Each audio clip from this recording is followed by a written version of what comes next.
ছাগলের মাসে গা ধোয়া হ্যাঁ বেড়া বেড়া হলে দোয়ায় গরুর মতো হাত রেখেছে না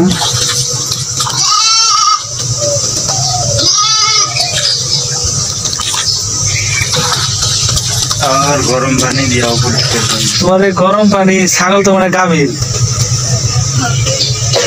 ছাগল সমস্যা ছাগল গোসল কারণে গরম পানির মধ্যে কেরা তোমার বাপ মা কইছে তোমার আব্বাই কইছে গোসল কারণ থেকে তোমার রোদে থাকবো যে ছায়া আছে না ভালো পানি দিয়ে ওই ছায়া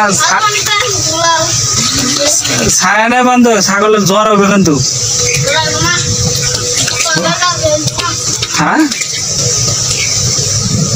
ছাগল ভালোবাসা ঠিক আছে কিন্তু এত ভালোবাসা ঠিক নয় শ্যামাই না বান্ধব যাও হাই রে শালা গরম পানি আমার শিখরে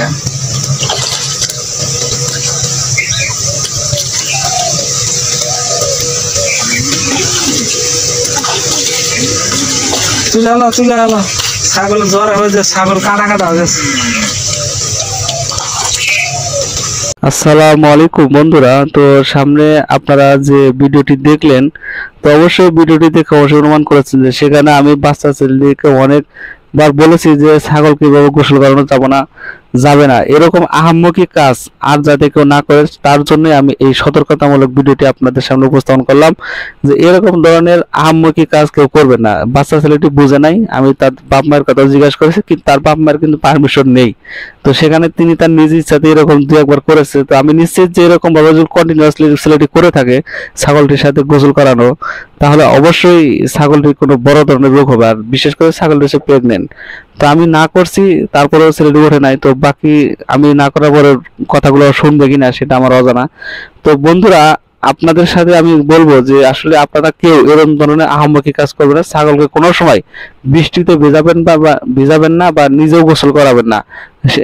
ব্যতিক্রম হলে অন্যরকম, যেমন ছাগলের রুকুন দ্বারা ছাগলের একটু অসুখ হইলে বা জ্বর আসলে তারপরে গোসল করে সেটা ভিন্ন কথা, কিন্তু এই সুস্থ ছাগলকে পানির মধ্যে ডুবিয়ে রাখে এটা কিন্তু মোটেও সমীচীন নয়। তো বন্ধুদের সতর্কতামূলক ভিডিওটি আপনাদের সামনে উপস্থাপন করলাম। তো ভালো লাগলে অবশ্যই সাবস্ক্রাইব করে পাশে থাকবেন। আসসালামু আলাইকুম।